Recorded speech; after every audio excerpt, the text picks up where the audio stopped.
बेटा video clear नहीं है क्या?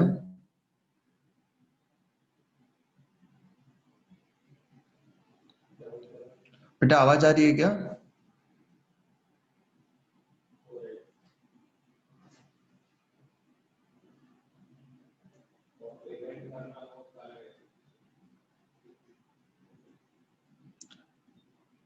चलो बेटा स्टार्ट करते हैं।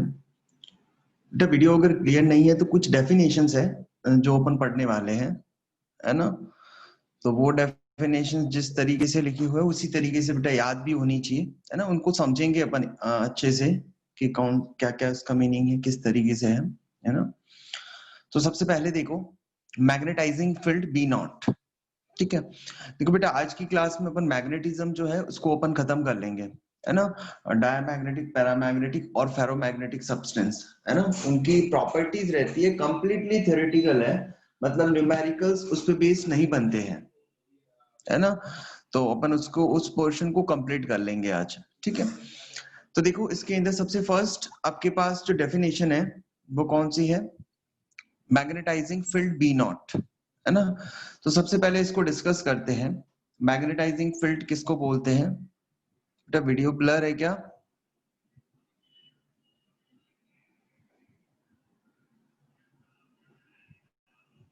चलो तो बेटा ऐसा करता हूं मैं कि ये जो डेफिनेशंस वगैरह है वो आपको एक बार ग्रुप में भी मैं भेज देता हूं। जो डेफिनेशंस वगैरह है वो एक बार आपको ग्रुप में मैं भेज देता हूं, है ना? तो आप वहां से भी देख सकते हो। ठीक है, तो बेटा 2 मिनट वेट कीजिए, है ना?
चलो बेटा स्टार्ट करते हैं। इसके अंदर सबसे फर्स्ट देखो, इसके अंदर 7-8 डेफिनेशंस है, वो अपन को पता होनी चाहिए, है ना, क्योंकि इसके बाद आपके पास एक प्रूव आता है, mu R equal to 1 plus chi, है ना।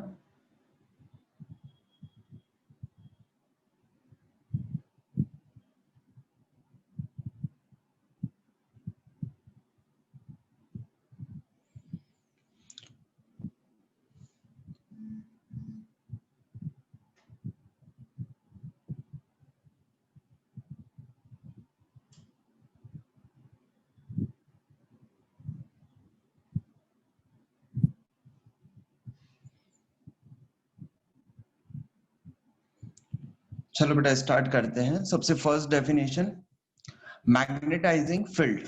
मैग्नेटाइजिंग फील्ड बेसिकली किसको कहते हैं?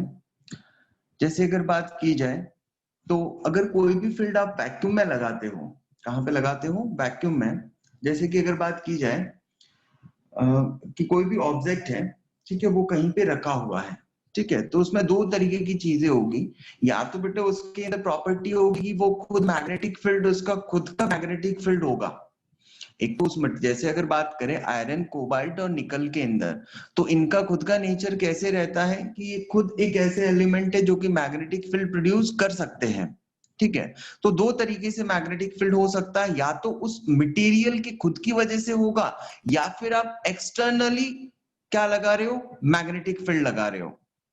बात क्लियर हो रही है?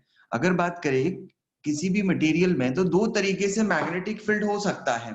या तो मैग्नेटिक फील्ड किसकी वजह से होगा? उस मटेरियल की खुद की प्रॉपर्टी की वजह से, या फिर क्या होगा, आप एक्सटर्नली जो भी मैग्नेटिक फील्ड आप लगा रहे हो उसकी वजह से उसके अंदर जो डोमेन है उनके अंदर कुछ चेंज हो रहा है और उसके अंदर मैग्नेटिक फील्ड इंट्रोड्यूस हो रहा है। क्लियर है? तो इसको अपन किससे रिप्रेजेंट करते हैं? बी नॉट से। और इसका जो फॉर्मूला होता है वो क्या होता है? B not equals to mu not N I. इसका फॉर्मूला क्या होता है? B not equals to mu not N I. Clear है? अच्छा, अब देखो नेक्स्ट पॉइंट, मैग्नेटिक इंडक्शन। नेक्स्ट बेटा डेफिनेशन देखो, मैग्नेटिक इंडक्शन। मैग्नेटिक इंडक्शन क्या है? इसके अंदर पढ़ो तो, the total magnetic field inside a magnetic material is the sum of the external magnetizing field and the additional magnetic field produced by the magnetization of material and is called magnetic induction B vector।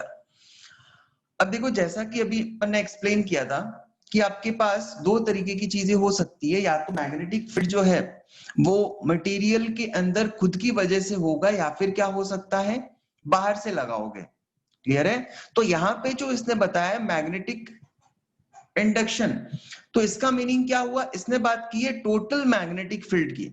अगर बेटा देख पा रहे हो definition, तो देखो तो यहाँ पे क्या लिखा है? Total magnetic field.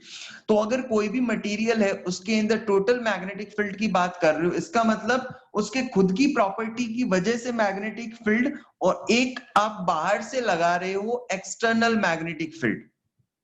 क्लियर है? एक आप क्या लगा रहे हो? बाहर से मैग्नेटिक फील्ड लगा रहे हो, और एक क्या है? उसकी खुद की प्रॉपर्टी की वजह से जो मैग्नेटिक फील्ड है उसको अपन क्या बोलते हैं? Magnetic induction B vector. Clear है? ये डेफिनेशन है। अब देखो नेक्स्ट जो डेफिनेशन है, third number, magnetising field intensity. Magnetising field intensity, तो देखो इसके अंदर क्या है? The number of ampere turns means NI. Clear है? जैसे मान लो कोई भी कॉइल है, ठीक है, और जैसे मान लो सोलेनॉइड ही ले लेते हैं, उसके ऊपर कॉपर की टर्न्स है ना। जैसे एज्यूम करें तो एन टर्न्स है, और उसके अंदर करंट जो फ्लो हो रही है वो कितनी है? आई करंट है। करंट कितनी है? आई है। तो वहां पे एक नई टर्म उन्होंने बताई कि जो सोलेनॉइड के अंदर मैग्नेटाइजेशन जो फील्ड होगा उसको आप क्या लिख सकते हो? B not equal to mu not N I, जो कि फॉर्मूला अपन प्रूव कर चुके हैं मैग्नेटिक इफेक्ट ऑफ करंट के अंदर। तो यहाँ पे एन आई की जगह पे सिर्फ क्या लिख लो? एच। बेटा जो टर्म है वो आप ध्यान रखोगे, मैग्नेटाइजिंग फील्ड इंटेंसिटी, क्योंकि आगे और भी टर्म्स आएगी, है ना। तो जो डेफिनेशन है वो अपन को पता होनी चाहिए कि इस तरीके से इसको भाई अलग से नाम दे दिया, n इंटू आई है, तो उसको आपने क्या कर दिया? एक अलग से टर्म दे दी जिसको क्या बोलते हैं? Magnetising field intensity. क्लियर है? और किससे रिप्रेजेंट करते हैं? H के साथ। मैग्नेटाइजिंग फील्ड इंटेंसिटी जो है उसको किससे रिप्रेजेंट करते हैं? H के साथ। ठीक है, तो अब देखो इसके अंदर B नॉट इक्वल्स टू जो नया रिलेशन आया वो कितना हो गया? Mu naught into H। तो H को क्या लिख सकते हैं? B not by mu naught. Clear है बेटा? इसके अंदर जो स्टार्टिंग की तीनों डेफिनेशन है उसमें किसी को डाउट तो नहीं है? इसमें सिंपल जो डेफिनेशन है वो आपको ध्यान रखनी है ना बेटा? इन तीनों में से किसी में डाउट हो तो पूछ लो, है ना? सेकेंड वन, चलो देखो सेकेंड वन क्या है? Magnetic induction. जैसे कि आप, जैसे अगर बात की जाए कि ऐसा मैं कहूं कि एक, जैसे मान लो कि एक टेम्परेरी मैग्नेट है। क्या है? टेम्परेरी मैग्नेट, जिसमें खुद का अपना क्या है? एक मैग्नेटिक फील्ड है। मान लेते हैं कि उसको आपने सोलेनॉइड में रखा था, या फिर मैं ऐसा कहूं कि एक्सटर्नल कहीं से भी आपने यूनिफॉर्म एक्सटर्नल मैग्नेटिक फील्ड दिया था। तो सीधी सी बात है उसके अंदर एक तो एक चीज की उसके अंदर खुद के अंदर प्रॉपर्टी है कि वो मैग्नेट है। उसके खुद के अंदर क्या प्रॉपर्टी है? कि वो क्या है? मैग्नेट है। वो टेम्परेरी मैग्नेट है। क्लियर है? अब आप एक्सटर्नली भी उसके ऊपर मैग्नेटिक फील्ड लगा रहे हो। आप एक्सटर्नली क्या लगा रहे हो? Magnetic field. तो दो चीजें होती है कि या तो आप सेम डायरेक्शन में लगाओगे, जिस डायरेक्शन में उसका मैग्नेटिक फील्ड है उसी डायरेक्शन में लगाओगे, या फिर क्या होगा कि जिस डायरेक्शन में मैग्नेटिक फील्ड है उसके ऑपोजिट डायरेक्शन में लगाओगे। बात क्लियर हो रही है? तो किसी भी मटेरियल में जो मैग्नेटिक फील्ड बचेगा वो क्या होगा कि उसके खुद के अंदर क्या प्रॉपर्टी थी और बाहर से आपने कितना दिया है, और वो भी डायरेक्शन को लेते हुए कि सेम डायरेक्शन में आपने इंट्रोड्यूस करवाया है या फिर ऑपोजिट डायरेक्शन में। क्लियर है? तो मैग्नेटिक इंडक्शन क्या है? नेट मैग्नेटिक फील्ड, आप ऐसा समझ सकते हो। क्लियर है? एक तो एक्सटर्नली हो सकता है और एक उस मटेरियल के अंदर, और बाकी बेटा जो डेफिनेशन है वो आपको इसी तरीके से याद होनी चाहिए। ठीक है, चलो अब फोर्थ पे चलते हैं। Intensity of magnetization. Intensity of magnetisation, तो यहां पे क्या है कि एक डेफिनेशन है जो कि आप किस में बताते हो? यूनिट वॉल्यूम के अंदर। किसमें बताते हो? यूनिट वॉल्यूम के अंदर। क्योंकि आगे जाके जो अपन डिस्कस करेंगे पैरामैग्नेटिक सब्सटेंस, फेरोमैग्नेटिक सब्सटेंस और डायमैग्नेटिक सब्सटेंस, ठीक है, तीनों ही जो सब्सटेंस अपन डिस्कस करेंगे उनके अंदर अपन कहेंगे मैग्नेटिक मोमेंट से रिलेटेड चीजों को डिस्कस करेंगे। किसी में अपन कहेंगे कि बेटा मैग्नेटिक मोमेंट है वो एक्सटर्नल मैग्नेटिक फील्ड की डायरेक्शन में ही शिफ्ट होता है, और किसी में ऐसा कहेंगे कि जो मैग्नेटिक मोमेंट है वो एक्सटर्नल मैग्नेटिक फील्ड के ऑपोजिट डायरेक्शन में सेट हो जाता है। क्लियर है? तो उन सभी के इफेक्ट पड़ेंगे। तो इंपॉर्टेंट जो टर्म है मैग्नेटिक मोमेंट। क्लियर है? तो यहां पे एक नई टर्म डिफाइन कर दी गई, कौन सी? Intensity of magnetization. Intensity of magnetization, और इसको किससे रिप्रेजेंट करते हैं? एम के साथ। जो टर्म्स और जो सिंबल है वो बेटा ध्यान रखोगे, क्योंकि उसी तरीके से आपको लिखना पड़ेगा, है ना, एग्जाम में। इंटेंसिटी ऑफ मैग्नेटाइजेशन, इसको किससे रिप्रेजेंट करते हैं? एम वेक्टर के साथ। तो यहां पे आपने क्या कहा कि the magnetic moment developed per unit volume of the material when placed in magnetizing field is called intensity of magnetization। means कि आपने जैसे ही क्या कर दिया कि किसी भी मटेरियल को, मैग्नेटिक मटेरियल होना चाहिए, उसको कहीं पे एक्सटर्नल मैग्नेटिक फील्ड में रख दिया, और वहां पर उसके अंदर डोमेन है वो एक पर्टिकुलर डायरेक्शन में सेट हो गए, या फिर मैं कहूं कि रीअरेंज हो गए, और होने के बाद वहां पर आप मैग्नेटिक इंटेंसिटी को कैसे डिफाइन करोगे कि यूनिट वॉल्यूम के अंदर कितना मैग्नेटिक मोमेंट आ रहा है। भाई मैग्नेटिक मोमेंट क्या है? एक वेक्टर क्वांटिटी है। क्लियर है? आप जैसे ही बाहर से कोई भी एक मैग्नेटिक फील्ड लगाओगे तो मैग्नेटिक मोमेंट है वो अफेक्ट तो होगा। अब कैसे होगा, कितना होगा, इन सभी के बारे में अपन पढ़ेंगे डायमैग्नेटिक, फेरो और पैरामैग्नेटिक सब्सटेंस के अंदर। ठीक है, तो जो भी अफेक्ट होगा, तो यहाँ पे एक टर्म नई डिफाइन कर दी गई कि यूनिट वॉल्यूम के अंदर जो मैग्नेटिक मोमेंट है, किसके अंदर बेटा? यूनिट वॉल्यूम के अंदर। भाई सीधी सी बात है, कोई रॉड है, क्लियर है, तो उसके अंदर माइक्रोस्कोपिक लेवल पे देखे तो बहुत सारे एटम्स और मॉलिक्यूल्स हैं। क्लियर है? उसमें इलेक्ट्रॉन्स है वो कंटिन्यू क्या कर रहे हैं? रिवॉल्व कर रहे हैं। ठीक है, और इलेक्ट्रॉन रिवॉल्व कर रहा है तो वहां पे ये कहेंगे कि करंट फ्लो हो रही है और सर ये करंट कैरिंग सर्कुलर लूप बन रहा है, करंट कैरिंग सर्कुलर लूप बन रहा है, तो इसका मतलब उसका एक मैग्नेटिक डायपोल मोमेंट एक पर्टिकुलर डायरेक्शन में होगा। ठीक है, अब अगर आप बाहर से कोई एक्सटर्नल मैग्नेटिक फील्ड दे रहे हो, एक्सटर्नल मैग्नेटिक फील्ड दोगे तो सीधी सी बात है कि जो नेट मैग्नेटिक डायपोल मोमेंट है, मैग्नेटिक मोमेंट है, वो क्या हो जाएगा, चेंज हो जाएगा। तो यहाँ पे एक नई टर्म डिफाइन कर दी गई, इंटेंसिटी ऑफ मैग्नेटाइजेशन, और वो उसका फॉर्मूला क्या है, मैग्नेटिक मोमेंट बाय वॉल्यूम। अब अगर आप चाहो तो मैग्नेटिक मोमेंट को क्या लिख सकते हो, स्मॉल m इंटू 2l। देखो यहाँ पे मैंने जो मैग्नेटिक मोमेंट है उसको स्मॉल m से रिप्रेजेंट किया है, ऐसा क्यों, क्योंकि जो मैग्नेटाइजेशन है उसको आप कैपिटल M से रिप्रेजेंट करते हैं। तो आपकी बुक में बेटा जो दे रखा है उसी तरीके से सिंबल लिए गए हैं, है ना। तो कैपिटल M से रिप्रेजेंट किया है, तो यहाँ पे इसको अपन कैपिटल M से नहीं कर सकते थे, इसीलिए स्मॉल m से कर दिया। ठीक है, अब देखो इसको और भी क्या कह सकते हैं कि किसी भी मीडियम में, अच्छा अगर आप चाहो तो मैग्नेटिक मोमेंट को क्या लिख सकते हो, small m into 2l, small m into 2l या फिर लेंथ। ठीक है, अच्छा और वॉल्यूम को अगर मैं चाहूं तो एरिया इंटू लेंथ भी लिख सकता हूं, एरिया इंटू लेंथ। तो ऊपर जो लेंथ वाली टर्म है वो कैंसिल आउट हो जाएगी। एक चीज सोचो, मैग्नेटिक मोमेंट है उसको लिखूंगा पोल स्ट्रेंथ इंटू लेंथ, और वॉल्यूम है एरिया इंटू लेंथ, तो लेंथ तो कैंसिल आउट हो जाएगी। तो आप चाहो तो इंटेंसिटी ऑफ मैग्नेटाइजेशन है उसको ऐसे भी बता सकते हो कि यूनिट एरिया में कितनी पोल स्ट्रेंथ है, pole strength per unit area, वो भी आप क्या कह सकते हो, इंटेंसिटी ऑफ मैग्नेटाइजेशन। ठीक है, अब देखो इसके लिए इन्होंने प्रूव किया है, जैसे देखो टोटल मैग्नेटिक फील्ड और the magnetic induction B vector inside a magnetic material is the resultant of magnetising field B naught and the field B M produced due to magnetisation of material. बेटा ये जो line है वो समझ में आ रही है क्या, कि जैसा कि अपन ने कहा कि जो रिजल्टेंट मैग्नेटिक फील्ड है वो कहां से आएगा, कि मटेरियल खुद के अंदर जो प्रॉपर्टी है, और एक क्या चीज है कि आप बाहर से कितना इंट्रोड्यूस करवा रहे हो, बाहर से कितना एक्सटर्नल मैग्नेटिक फील्ड लगा रहे हो। बेटा बात क्लियर हो रही है क्या, डाउट तो नहीं है इसके अंदर, बेटा इसके अंदर डाउट तो नहीं है, ठीक है। हाँ, तो इसमें क्या डाउट है, एक चीज बताओ कि जैसे मान लो, फिर से अपन एक्सप्लेन करते हैं, देखो कि अगर मान लो आपको, जैसा कि अपन ने कहा था कि यहाँ पे मैग्नेटिक फील्ड दो तरीके के हैं, एक तो उस मटेरियल के खुद के अंदर है और एक आप बाहर से लगा रहे हो, क्लियर है।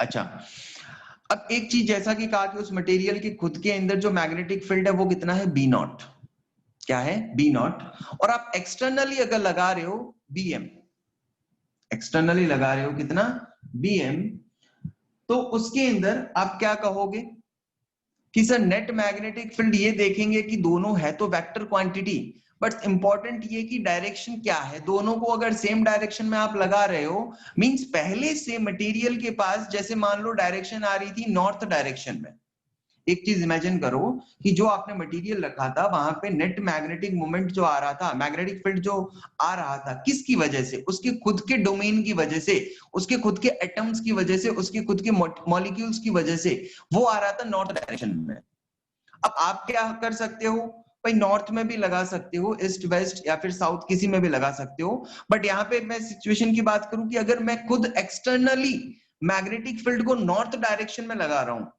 दैट मींस कि उसके खुद के अंदर तो नॉर्थ डायरेक्शन में पहले से प्रेजेंट है मैग्नेटिक फील्ड, और मैंने खुद ने लगा लिया कौन सी डायरेक्शन में, नॉर्थ डायरेक्शन में। बात समझ में आ रही है क्या, तो दोनों वेक्टर क्वांटिटी है। तो यहाँ पे जो मैंने लिखा हुआ है B O plus B M, अगर इसको मैं वेक्टर फॉर्म में और लिखूं तो ज्यादा अच्छी बात है। बात क्लियर हो रही है, क्योंकि डायरेक्शन भी इंपॉर्टेंट है ना, कि भाई अंदर से किस डायरेक्शन में मैग्नेटिक फील्ड है और बाहर से आप कौन सी डायरेक्शन में लगा रहे हो, क्लियर है। तो यहाँ पे लिख सकते हो B is equal to B naught plus B M, clear है। तो यहाँ पे इससे पहले जो दोनों फॉर्मूले अपन ने प्रूव किए थे, स्टार्टिंग वाली डेफिनेशन बी नॉट से, तो दोनों की वैल्यू रख दी है, क्लियर है, क्योंकि आगे जाके ये रिजल्ट अपने काम आएगा जहां पे अपन प्रूव करेंगे।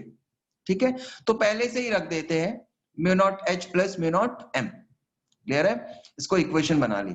अब देखो मैग्नेटिक परमेबिलिटी, इसके बारे में आप जानते हो मैग्नेटिक परमेबिलिटी क्या होती है, म्यू के बारे में। जैसे रिलेटिव परमेबिलिटी को आप, हाँ यहाँ पे बीएम जो इंड्यूस है, बिल्कुल सही बताया, क्लियर है? और वो किसके ऊपर डिपेंड करेगा? सीधी सी बात है कि मैग्नेटिक इंटेंसिटी भाई कितनी है उसके अंदर, कि डोमेन का अरेंजमेंट क्या है, उसके ऊपर ही डिपेंड करेगा ना।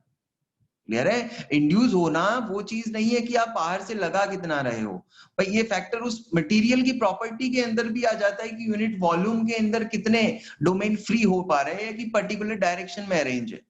ठीक है, अच्छा अब देखो मैग्नेटिक परमेबिलिटी, ये तो फॉर्मूला शायद आपने,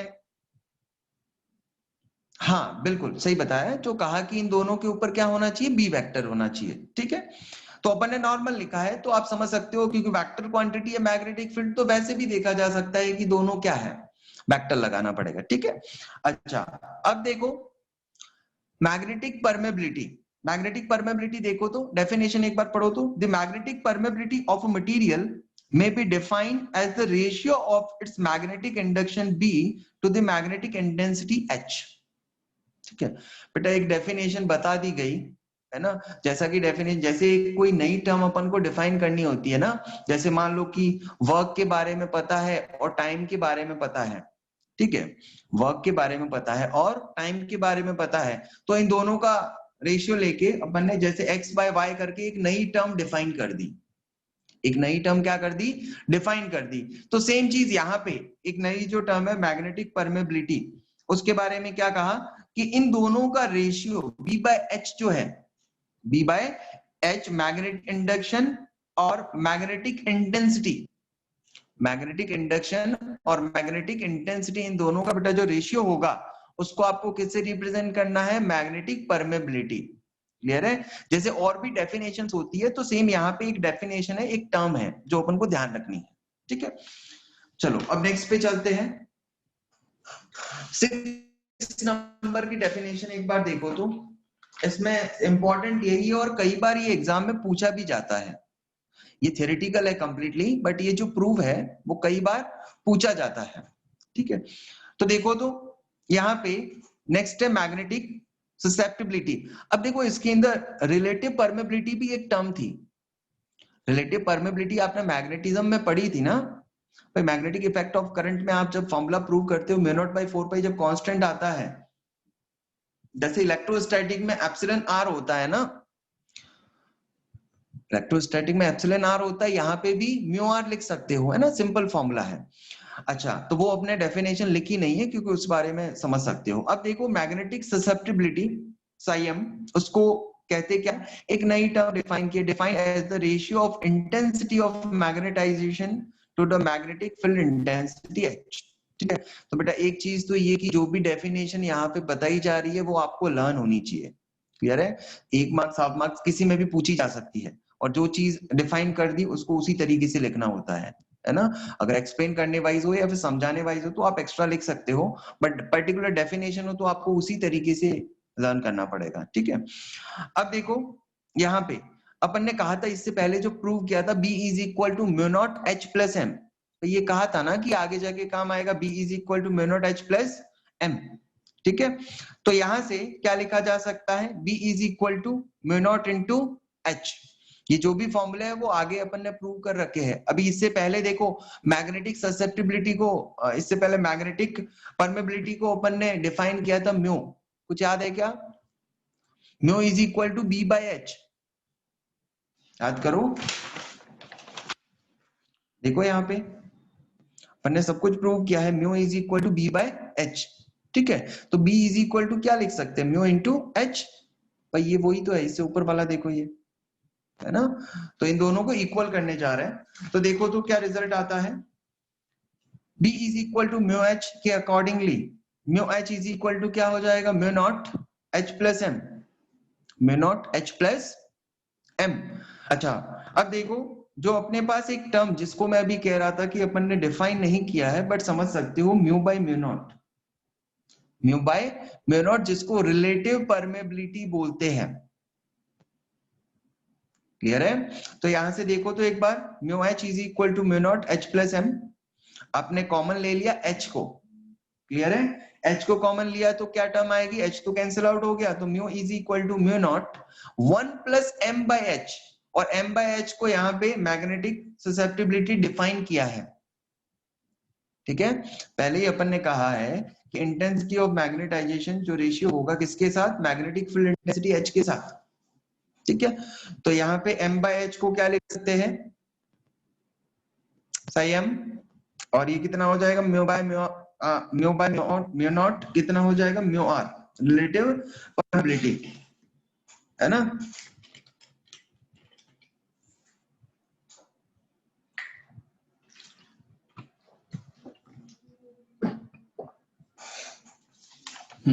अब देखो नेक्स्ट, इसके बाद अर्थ के मैग्नेटिक फील्ड के जो कंपोनेंट आते हैं, दो तरीके के कंपोनेंट है इसमें। देखो element of earth magnetic field, देखो इससे पहले अपन डिस्कस करते हैं कि भाई अर्थ है वो मैग्नेटिक फील्ड है।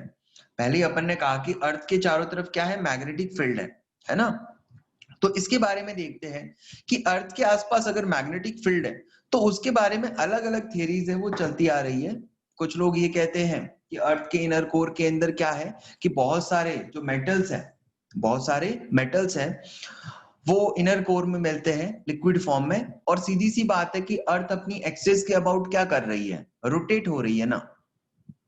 अर्थ जो है वो अपनी एक्सिस के अबाउट क्या कर रही है, रोटेट कर रही है। पहली थ्योरी ये वाली आती है कि अर्थ अपनी एक्सिस के अबाउट रोटेट कर रही है। तो एक चीज बताओ कि कोई भी ऑब्जेक्ट सर्कुलर पाथ में रोटेट कर रहा हो या रोटेट कर रहा हो तो उसके ऊपर कोई फोर्स लगता है क्या,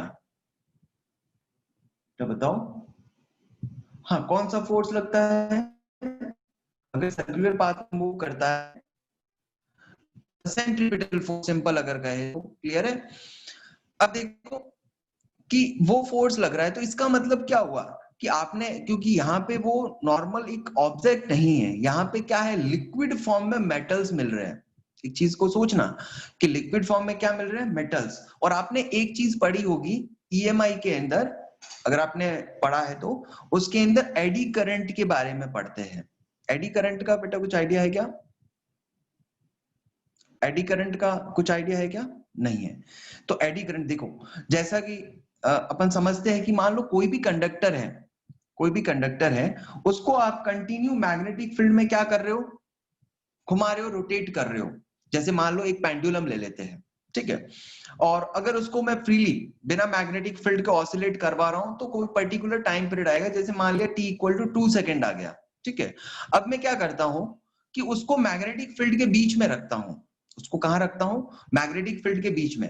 तो एक चीज बताओ कि इसके अंदर एक्सटर्नल मैग्नेटिक फील्ड की प्रेजेंट में अगर कोई मटेरियल है, एक्सटर्नल मैग्नेटिक फील्ड की प्रेजेंट में कोई मटेरियल है जो मैग्नेटिक फील्ड में क्या कर रहा है, मूव कर रहा है, मैग्नेटिक फील्ड में क्या कर रहा है, मूव कर रहा है, तो उसके अंदर कुछ करंट जनरेट होती है जिनको क्या बोलते हैं, एडी करंट। अभी तक आपने पढ़ा है कि कोई भी करंट कैरिंग कंडक्टर है जिस जो कि किसी मैग्नेटिक फील्ड में अगर मूव कर रहा हो तो उसके ऊपर फोर्स लगता है, और उसके लिए पर्टिकुलर लेफ्ट हैंड और राइट हैंड रूल अपन फॉलो करते हैं या पाम रूल फॉलो करते हैं, ठीक है। हाँ, इंड्यूस्ड करंट, उसके अंदर जो करंट है वो क्या होगी, इंड्यूस्ड होगी, जिनको अपन कह सकते हैं एडी करंट, क्लियर है। लेकिन यहाँ पे इंड्यूस करंट बेटा इसीलिए नहीं कहेंगे क्योंकि इंड्यूस करंट तो सिंपल क्या है, मैग्नेटिक फील्ड है वो चेंज कर लो, फ्लक्स चेंज कर लो या एरिया चेंज कर लो। हाँ, ट्रांसफार्मर में भी आप कह सकते हो, उसी वजह से कई बार, क्योंकि ट्रांसफार्मर वगैरह में भी अगर बात करो तो उनकी भी एफिशिएंसी 100% नहीं होती, क्योंकि इसमें प्राइमरी और सेकेंडरी कॉइल की अगर बात करते हो, अपन कहते हैं कि प्राइमरी कॉइल से जो भी मैग्नेटिक फ्लक्स हो रहा है सेकेंड में से कंप्लीटली पास हो रहा है, बट एक्चुअल में ऐसा, ये तो आइडियल सिचुएशन है ना, कुछ ना कुछ फ्लक्स लीकेज वगैरह ऐसी जो चीजें आती है तो उनको आप कह सकते हो, है ना। अच्छा, इसका बेस्ट एग्जांपल एक और हो सकता है कि जैसे अगर बात की जाए कि कोई भी कंडक्टर है, कोई भी आपके पास कंडक्टर है कंप्लीटली, और अगर वो मैग्नेटिक फील्ड में ऑसिलेट हो रहा है, और अगर मैं कहूं कि मूव हो रहा है, ठीक है, तो उसके मोमेंट की वजह से अगर माइक्रोस्कोपिक लेवल पे अगर आप देखो तो बेसिकली क्या है भाई, मटेरियल मूव कर रहा है, तो इसका मतलब कंडक्टर तो मूव कर ही रहा है, साथ उसके अंदर इलेक्ट्रॉन वगैरह है एटम्स के अंदर, वो भी तो क्या कर रहे हैं, रिवॉल्व कर रहे हैं ना, क्लियर है? तो वहां पे एक करंट इंड्यूस होती है। अब उसका डोमेन जो होता है वो अलग अलग के लिए अलग अलग होता है। जैसे अगर मैं कहूं कि जैसे आपने बेटा स्क्रीन दिख रही है क्या आपको? बेटा स्क्रीन दिख रही है क्या? चलो तो मैं एक्सप्लेन कर लेता हूँ इस चीज को। जैसे कि ऐसा मानो कि ये मैग्नेटिक फील्ड है, ठीक है? यहाँ पे यूनिफॉर्म मैग्नेटिक फील्ड के लिए मैंने क्या कर दिया, एन और एस पोल मैग्नेट को ले लिया और इनके बीच में एक कोई भी मटेरियल ले लिया, एक कोई प्लेन ले लिया, कोई मेटल का बना हुआ, ठीक है? और इसको मैं क्या कर रहा हूं, यहां से ऑसिलेट करवा रहा हूं। यहां से क्या करवा रहा हूं? ऑसिलेट। तो एक चीज बताओ, एक चीज तो अपन जानते हैं कि मैग्नेटिक फ्लक्स अगर सर कट हुआ, मैग्नेटिक फ्लक्स अगर क्या हुआ, कट हुआ, तो क्या जनरेट होगी? करंट जनरेट होगी। भाई सीधी सी बात है, मैग्नेटिक, क्योंकि मैग्नेटिक फील्ड लाइंस की जो डायरेक्शन है वो किस तरफ है? नॉर्थ टू साउथ डायरेक्शन में। और कंटिन्यू फील्ड लाइंस, अगर ये कंडक्टर इस मैग्नेटिक फील्ड में मूव कर रहा है तो यहाँ पे फील्ड लाइंस क्या होगी? कट होगी। और फील्ड लाइंस का कट होना, इसका मीनिंग मैग्नेटिक फ्लक्स है वो क्या हो रहा है? चेंज हो रहा है। इस कंडक्टर में से मैग्नेटिक फ्लक्स क्या हो रहा है? चेंज हो रहा है। ये बात समझ में आ रही है क्या?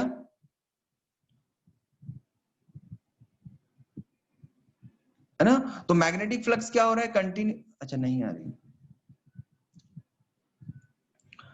E इज इक्वल टू, ये तो पता है ना, E is equal to minus D five by D T. ये पढ़ा है क्या? नहीं पढ़ा, कोई बात नहीं, तो बेटा रहने दो। ठीक है, तो सिंपल आप यही समझो कि जैसे यहाँ पे मैग्नेटिक फील्ड है, ठीक है? तो ये मैग्नेटिक फील्ड में एक कंडक्टर है जो मूव कर रहा है। कंडक्टर है वो क्या कर रहा है? मूव कर रहा है। अब ये चीज तो आप क्लियरली आपको दिख रही है कि भाई मैग्नेटिक फील्ड है, उसको कट करके ये जो मटेरियल है वो इसको मैग्नेटिक फील्ड लाइंस को कट करके इनमें से जा रहा है। क्लियर है? जैसे अगर मैं व्यू इसका देखूं, साइड व्यू, जैसे यहां से ऑब्जर्व कर रहा हूं मैं, क्लियर है? तो मुझे क्या दिखेगा कि सर पहले फील्ड लाइंस जब ये एंटर हो रहा था तो स्टार्टिंग में ये थी, जब ये कुछ टाइम बाद में और एंटर हो गया तो फील्ड लाइंस यहां तक आ गई, जब और भी एंटर हो गया तो ये फील्ड लाइंस कंप्लीटली इसमें से पास कर रही है। जब ये बाहर निकलेगा तो सर इस वाले रीजन में सिर्फ फील्ड लाइंस बचेगी और किसी में नहीं बचेगी। तो ओवरऑल आप क्या कहोगे कि सर मैग्नेटिक फील्ड लाइंस इसमें से पास हो रही है और वो कंटिन्यूअसली चेंज हो रही है। मैग्नेटिक फील्ड लाइंस जो पास हो रही है वो टाइम के साथ, क्योंकि ये जो सिस्टम है वो क्या कर रहा है? कंटिन्यू मूव कर रहा है, ऑसिलेट कर रहा है। तो नंबर ऑफ फील्ड लाइंस जो कंटिन्यू क्या हो रही है? चेंज हो रही है। और इनके चेंज होने की वजह से एक लॉ होता है, ईएमआई में अपन ये चीज पढ़ते हैं और वहां पे ये कहते हैं कि मैग्नेटिक फील्ड, हाँ, जनरेटर मैकेनिज्म। अब उसके अंदर एक चीज, हाँ कह सकते हो बिल्कुल, कि आर्मेचर है वो कंटिन्यू क्या कर रहा है? रोटेट हो रहा है ना? तो उसकी वजह से फील्ड जनरेट हो रहा है। तो सिंपल आपको ये समझना है कि कुछ ना कुछ फील्ड लाइंस जनरेट हो रही है, फील्ड लाइंस को कट कर रहा है, तो यहाँ पे कुछ करंट होती है वो जनरेट होती है और इनको क्या बोलते हैं? Eddy current. इनको क्या बोलते हैं? Eddy current. क्लियर है? और इनकी एडी करंट के इफेक्ट को अगर कम करना हो तो इस मटेरियल को क्या करते हैं? बहुत सारे पार्ट में ब्रेक कर देते हैं। जैसे यहाँ पे मैं इसका शेप है वो इस तरीके से, जैसे मान लो मैं चेंज कर लूं, क्लियर है? तो इसका मतलब क्या हुआ कि यहाँ बीच वाला पार्ट है, इसमें कुछ भी नहीं है। क्लियर है? तो ये छोटे छोटे डोमेन्स बनेंगे। क्या बनेंगे? ये छोटे छोटे डोमेन्स बनेंगे और इनके अंदर सिर्फ करंट फ्लो होगी। क्लियर है? पहले जो रीजन था उसके अंदर कंप्लीट में इस तरीके से सर्कुलर लूप बन रहा था और करंट था वो बहुत ज्यादा था। एडी करंट होती है, उसका मैग्नीट्यूड बहुत ज्यादा होता है, कुछ ही टाइम में वो मटेरियल है वो मेल्ट भी हो जाता है ना? तो उसको अपन डिवाइड कर सकते हैं। चलो फिर से टॉपिक पे अपन पहुंचते हैं। तो अपन जैसा डिस्कस कर रहे थे कि अर्थ का जो मैग्नेटिक फील्ड है वो किसकी वजह से है कि यहाँ पे कंटिन्यू जो मेटल है वो रोटेट हो रहा है, तो यहाँ पे कुछ ना कुछ एडी करंट जनरेट हो रही है। एडी करंट जो टर्म आई थी इसलिए एक्सप्लेन करना पड़ा कि कुछ करंट जनरेट होती है जिनको अपन एडी करंट कहते हैं, और उन्हीं करंट की वजह से अपन क्या कहते हैं कि उसके आसपास क्या है? Magnetic field. क्योंकि ये चीज तो समझ में आती है कि सर जहां पे इलेक्ट्रिक फील्ड है वहां मैग्नेटिक फील्ड है, और जहां मैग्नेटिक फील्ड है वहां पे क्या है? Electric field. भाई जहां पे आप करंट से रिलेटेड तो पढ़ चुके हो कि सर करंट है उसकी वजह से मैग्नेटिक फील्ड जनरेट होता है, लेकिन आगे जाके आप ये भी पढ़ोगे कि मैग्नेटिक फील्ड चेंज हो तो क्या हो, करंट भी इंड्यूस होती है। तो दोनों ही चीजें एक दूसरे के ऊपर डिपेंड करती है। अब देखो इसके अंदर और भी ये थ्योरी आ गई कि जैसे मान लो कोई भी आयंस है, अर्थ के आसपास मैग्नेटिक फील्ड है, तो जो कॉन्सेप्ट है वो करंट से रिलेटेड ही है कि बहुत सारे आयंस है, क्योंकि अपने एटमॉस्फेयर में बहुत सारी गैसेज है, और अगर गैसेज है तो उसके अंदर क्या है, आयंस है, पॉजिटिव और नेगेटिव आयंस। ठीक है, तो आयंस है वो कंटिन्यू अर्थ के साथ साथ जो एयर है उसके साथ साथ क्या कर रहे हैं, उनका मूवमेंट हो रहा है, अर्थ के आसपास क्या हो रहा है, मूवमेंट हो रहा है, तो उनके आयंस चार्ज की मूवमेंट की वजह से कुछ करंट जनरेट हो रही है, और वही करंट है जो कि मैग्नेटिक फील्ड के लिए क्या है, रिस्पॉन्सिबल है। क्लियर है? तो अलग अलग थ्योरी दी गई, बट एग्जैक्टली कौन सी सही है इसके बारे में किसी को कुछ भी आइडिया नहीं है। बेटा अभी तक 3-4 थ्योरी जो दी गई है उनके अकॉर्डिंगली सभी लोग अपने अपने आइडियाज देते हैं कि इस तरीके से अर्थ का मैग्नेटिक फील्ड हुआ होगा, सिर्फ वो प्रिडिक्ट करते हैं कि ऐसी चीज हुई होगी। क्लियर है? एग्जैक्टली क्यों है इसके बारे में अभी तक कुछ भी नहीं कहा जा सकता है ना।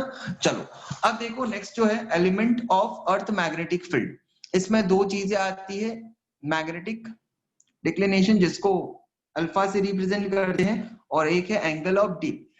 ठीक है, अब देखो इसके अंदर एंगल ऑफ डिक्लिनेशन अल्फा, इसका मीनिंग क्या है, the angle between geographical meridian and the magnetic meridian at the place is called magnetic declination। ये जो डेफिनेशन है वो ध्यान होनी चाहिए कि जैसे बात करें कि ये मैग्नेटिक निडल है, देखो एक चीज समझ में आती है कि किसी भी मैग्नेटिक निडल को आप हिंज करोगे तो वो कौन सी डायरेक्शन में जाके रुकेगी, कौन सी डायरेक्शन में जाके रुकेगी, एनएस डायरेक्शन में रुकेगी। अब अगर आप चीज देख पा रहे हो तो जैसे बात करें मैं इस डायरेक्शन को नॉर्थ कह रहा हूं, इसमें जो ये पॉइंट है इसको मैं क्या कह रहा हूं, नॉर्थ। ठीक है, तो ऊपर से मैंने हिंज किया तो दो चीजें हो सकती है, या तो ये इस तरीके से होगी बिल्कुल स्ट्रेट, ठीक है, अच्छा, और एग्जैक्टली नॉर्थ की तरफ होना कोई जरूरी नहीं है। अगर आप देखोगे तो एंगल जो होता है 11.2 के आसपास होता है, मींस यहां से नॉर्थ से ये जो होगी वो एग्जैक्ट नॉर्थ में नहीं होगी, कुछ ना कुछ एंगल बनाते हुए होगी, ऐसे ही हिंज होगी। सिचुएशन समझ पा रहे हो क्या? इसको जाना था क्योंकि आप कह रहे हो कि नॉर्थ साउथ में ही रुकेगी, नॉर्थ साउथ ठीक है, बट वहां पे एग्जैक्ट नॉर्थ साउथ नहीं होगा, बात क्लियर हो रही है? उसके साथ वो कुछ ना कुछ क्या बनाती है, एंगल बनाती है, जैसे इस वाली डायरेक्शन में जाके रुक गई, वो इस वाली डायरेक्शन में जाके वो निडल रुक गई, तो इसका मतलब क्या हुआ कि इसने इसके जो ये वाला पोर्शन है, मींस इस वाले वर्टिकल से देखो कुछ ना कुछ एंगल बनाया है, ज्योग्राफिक मेरिडियन के साथ कुछ ना कुछ क्या बनाया है, एंगल। ये चीज आपको इमेजिन ही करनी पड़ेगी। एक चीज सोचो कि नॉर्थ साउथ एग्जैक्ट में नहीं है, थोड़ी सी क्या हो गई, वो शिफ्ट हो गई, थोड़ी सी क्या हो गई, शिफ्ट हो गई, तो वो जो एंगल होता है उसको आप किससे रिप्रेजेंट करते हो, अल्फा से, उसको किससे रिप्रेजेंट करते हो, अल्फा से। बेटा ये चीज समझ में आ रही है क्या, मैग्नेटिक डिक्लिनेशन अल्फा के बारे में समझ में आ रहा है क्या बेटा, डाउट तो नहीं है इसके अंदर, है ना? ये चीज आपको इमेजिन ही करनी पड़ेगी। एक चीज को फिर से एक्सप्लेन करते हैं, देखो कि ये मैग्नेट है, तो ये कौन सी डायरेक्शन में, अपन ने कहा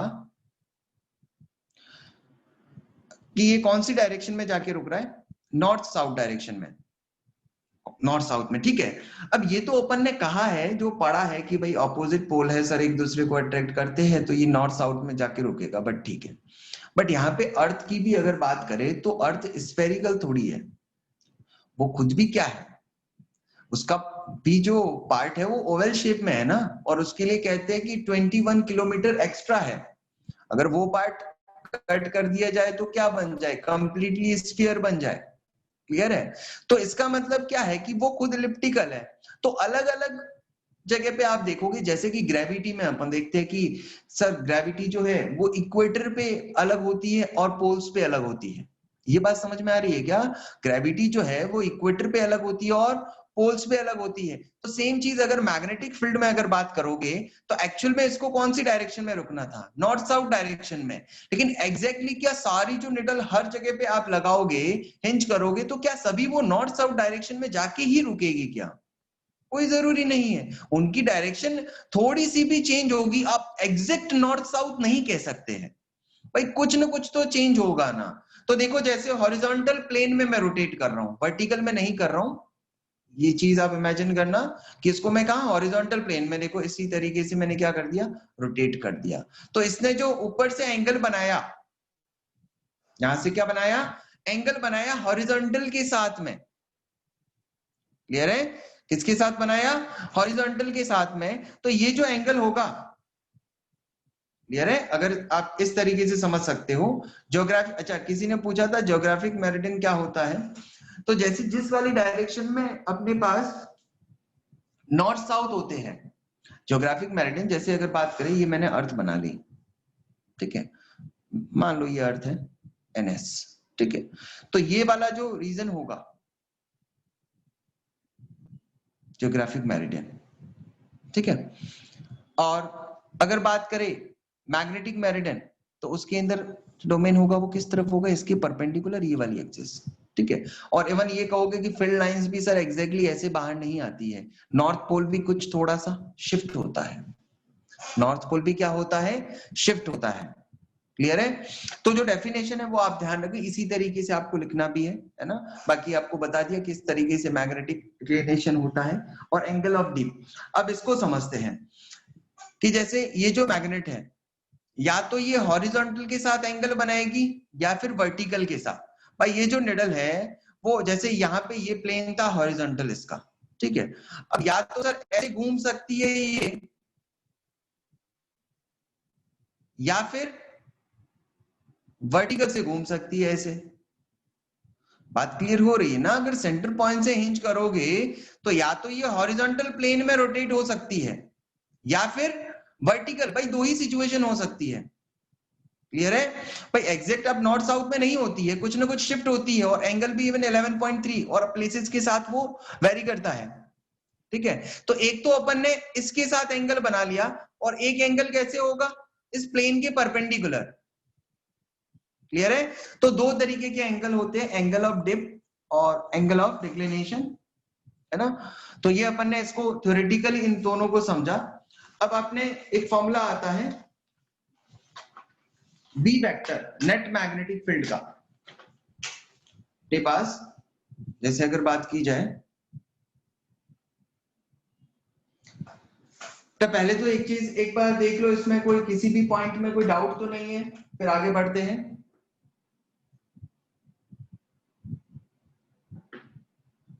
तो इसके अंदर डाउट तो नहीं है किसी पॉइंट में,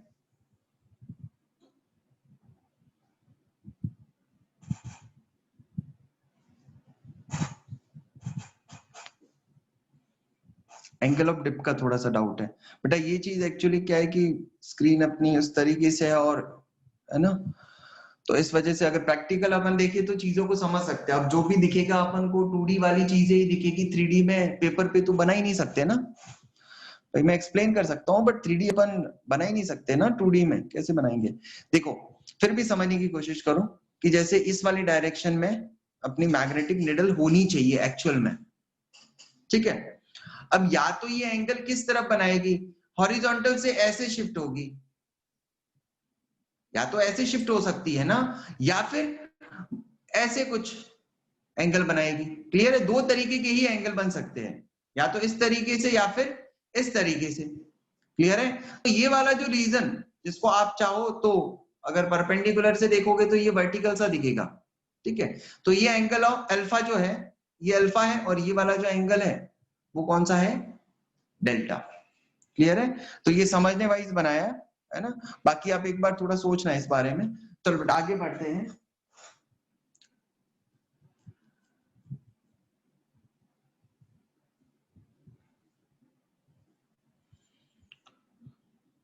बेटा इसमें उसमें पुराने वाले में डाउट आ रहा है क्या, डेफिनेशन में। चलो बेटा एक बार ये वाला अपन पोर्शन कंप्लीट कर लेते हैं, फिर आपके डाउट्स डिस्कस करते हैं, है ना। बी नेट वाला एक बार अपन कंप्लीट कर लेते हैं ताकि बेटा ये वाला टॉपिक ही हो जाएगा अपना, है ना। जैसे देखो हमने एक प्रूफ देखा होगा नेट मैग्नेटिक फील्ड वाला BH और BV की टर्म में, बात क्लियर हो रही है क्या? आपने एक प्रूफ बुक में देखा होगा, जैसे यहाँ पे अगर मैं बात करूं, जैसे मान लो कि ये मेरे पास कुछ एंगल है, अगर आप चाहो तो थीटा की टर्म में बताना चाहो तो थीटा की टर्म में बता दो, या फिर अल्फा की टर्म में बताना चाहो तो अल्फा की टर्म में बता दो। क्लियर है? तो देखो ये रिजल्टेंट मैग्नेटिक फील्ड है, और यहां से मान लो जो मैग्नेटिक निडल है वो यहां से एंगल बना लो या फिर यहां से बना लो। जैसे हॉरिजॉन्टल से मैं ले रहा हूं, कितना एंगल बना रहा है? डेल्टा एंगल बना रहा है। ठीक है, तो देखो इसके दो कंपोनेंट होंगे, जिस तरफ थीटा होता है उधर क्या होता है? Cos theta. जिस तरफ थीटा होता है उस तरफ क्या होता है? Cos theta. तो ये बी है रिजल्टेंट, तो इसका एक कंपोनेंट क्या होगा? Horizontal component, B H is equal to B cos delta. Clear है? और वर्टिकल जो कंपोनेंट होगा अपने पास बीवी, वो अपन क्या लिख सकते हैं? B sine delta. Resultant magnetic field intensity है, क्योंकि इस चीज को अगर सोचो कि अर्थ के आसपास जो मैग्नेटिक फील्ड है या पर्टिकुलर पॉइंट पे मैग्नेटिक फील्ड है, तो क्या मैग्नेटिक फील्ड लाइंस है वो उनकी direction north to south direction में ही होगी क्या? भाई वहां पे, क्योंकि पहली चीज आप नॉर्थ टू साउथ कह तो रहे हो, लेकिन नॉर्थ और साउथ को दोनों खुद ही शिफ्ट हो रखे हैं। भाई अर्थ के अंदर एक्चुअल में अपन बात करें नॉर्थ और साउथ की, तो उस पोजीशन पे थोड़ी है नॉर्थ और साउथ। देखो ये अपन नॉर्थ और साउथ के बारे में सोचते हैं, बट एक्चुअल में क्या है? नॉर्थ और साउथ कुछ इस तरीके से शिफ्ट है कि बुक में एक डायग्राम दे रखा होगा, वो एक बार देखना, है ना? कुछ ना कुछ क्या होते हैं? शिफ्ट हो जाते हैं। और ये जो मैग्नेटिक फील्ड होता है वो आपको बताया था 11.3 डिग्री के आसपास कुछ एंगल होता है। क्लियर है? तो इस मैग्नेटिक फील्ड, क्योंकि रिजल्टेंट तो आपका ये आया है ना, रिजल्टेंट तो ये वाला आया है। बात क्लियर हो रही है क्या? तो इसके दो कंपोनेंट होंगे भाई, एक तो हॉरिजॉन्टल और एक वर्टिकल। एक हॉरिजॉन्टल और एक वर्टिकल। तो एक एंगल क्या बताओगे? एक जो कंपोनेंट है बी कॉस थीटा, और एक क्या होगा? B sine theta. तो बी नेट के बारे में अगर लिखूं, या फिर B H is equal to B cos delta, और B V is equal to B sine delta. ठीक है, तो दोनों को अगर मैं डिवाइड करता हूं, टेन थीटा मुझे लाना है, टेन डेल्टा, तो वो क्या हो जाएगा? B V by B H. और वैसे भी समझ में आता है कि टेन डेल्टा, टेन थीटा जो होता है वो क्या होता है? Perpendicular by base. और परपेंडिकुलर सिंपल अपन जो बता रहे हैं वो वर्टिकल को बता रहे हैं। ठीक है, तो B V by B H, तो डेल्टा कितना आ गया? Tan inverse B V by B H. ठीक है, अगर आप चाहो कि रिजल्टेंट मैग्नेटिक फील्ड इंटेंसिटी अगर बतानी हो तो वो क्या बता सकते हो? B H square plus B V square equals to B square. पर स्क्वायर करके ऐड करोगे तो sine square delta plus sine square cos square delta कितना हो जाएगा? 1। तो ये अपने पास रिजल्टेंट आ जाएगा। क्लियर है? ये तो बेटा जितना कोशिश कर सकते थे अपन ने 3D में समझने की कोशिश की है। बाकी इसकी चीजें प्रैक्टिकल काफी चीजें हैं। जैसे अगर बात करें वर्टिकल मैग्नेटिक फील्ड, तो अगर बात करें एरोप्लेन वगैरह के अंदर, तो अर्थ का जो magnetic field vertical magnetic field है, ठीक है, उसको कोई भी कंडक्टर है वो क्या करता है? कट करता है। क्या करता है? कट करता है। तो उस कंडीशन में क्या जनरेट होती है? अगर कोई भी मैग्नेटिक फील्ड है भाई, वर्टिकल देखो दो तरीके के फील्ड लाइंस है। जैसे अगर आपको मैं ये पूछूं कि ये मैग्नेटिक फील्ड है, ठीक है, और कोई भी कंडक्टर ऐसे मूव कर रहा है इधर की तरफ, तो इसके ऊपर फोर्स लगेगा या नहीं लगेगा? पहले तो ये बताओ, ये ए बी है और हॉरिजॉन्टल में ही मूव कर रहा है, ए बी के ऊपर फोर्स लगेगा नहीं लगेगा? नहीं लगेगा। क्लियर है? इसीलिए जो मैं यहां पे कह रहा हूं कि वर्टिकल कंपोनेंट, भाई हॉरिजॉन्टल का तो रोल ही नहीं है। बात क्लियर हो रही है? हॉरिजॉन्टल का तो कोई रोल नहीं है। हाँ, लेकिन अगर इसी में ऐसा कुछ होता कि ये ए है ये बी है, लेकिन मैग्नेटिक फील्ड है वो ऐसे है, डाउनवर्ड या अपवर्ड कोई सा भी ले लो, और इसका मोशन ऐसे हो रहा है, तो इसके ऊपर फोर्स लगेगा नहीं लगेगा? बिल्कुल लगेगा सर। क्लियर है? अच्छा, अब देखो इसके अंदर कि इसका मतलब ये हुआ कि कोई भी कंडक्टर, ध्यान से इस चीज को सोचना कि सर अर्थ का जो मैग्नेटिक फील्ड है वो तो सही बात है कि किसी एंगल के ऊपर आ रहा है, एग्जैक्टली नॉर्थ साउथ डायरेक्शन में नहीं है। तो अपन ने कहा कि सर इस डायरेक्शन में है, लेकिन उसका दो इफेक्ट होंगे, एक तो वर्टिकल होगा और एक हॉरिजॉन्टली होगा। एक वर्टिकल होगा और एक क्या होगा, हॉरिजॉन्टल। हॉरिजॉन्टल का तो सर रोल नहीं है, क्योंकि वो कभी भी कंडक्टर में करंट क्रिएट नहीं कर सकता जब तक कि करंट जो ऑब्जेक्ट है वो हॉरिजॉन्टली मूव करे। बात क्लियर हो रही है? हॉरिजॉन्टल कंपोनेंट है, वो कभी भी उसके अंदर करंट इंड्यूस नहीं कर सकता जब तक कि ऑब्जेक्ट हॉरिजॉन्टली मूव करता है। क्लियर है? अच्छा, अगर कोई ऑब्जेक्ट है जो हॉरिजॉन्टली मूव कर रहा है और मैग्नेटिक फील्ड है वो उस कंडक्टर के ऊपर लगने वाला, भाई वीवी है वो, उस कंडक्टर जो मूव कर रहा है हॉरिजॉन्टली उसके लिए किसका काम कर रहा है, एक्सटर्नल मैग्नेटिक फील्ड का। एक चीज सोचो, अगर कोई कंडक्टर है वो मूव कर रहा है हॉरिजॉन्टली, तो बीवी वर्टिकल कंपोनेंट है वो किसका काम कर रहा है, एक्सटर्नल मैग्नेटिक फील्ड का। और अगर एक्सटर्नल मैग्नेटिक फील्ड में कोई भी कंडक्टर मूव करता है तो उसके अंदर क्या इंड्यूस होती है, इलेक्ट्रिक करंट। बात क्लियर हो रही है? अच्छा, तो इसका मतलब ये हुआ कि एरोप्लेन वगैरह में उनके जो कई बार ऐसे क्रैश वगैरह हो जाते हैं, उनकी कुछ रीजन ये वाली जिनको अपन एडी करंट जो बेसिकली बोल रहे हैं, जो अपन जो टॉपिक बोला है कि एडी करंट सर जनरेट होती है, मैग्नेटिक फील्ड कट होता है, और वहां पे एरोप्लेन वगैरह में बात करें तो उनकी स्पीड होती है वो बहुत ज्यादा होती है, उनकी जो स्पीड होती है वो बहुत ज्यादा होती है, क्योंकि अर्थ का अगर मैग्नेटिक फील्ड में बात करूं तो वर्टिकल कंपोनेंट इतना ज्यादा नहीं है।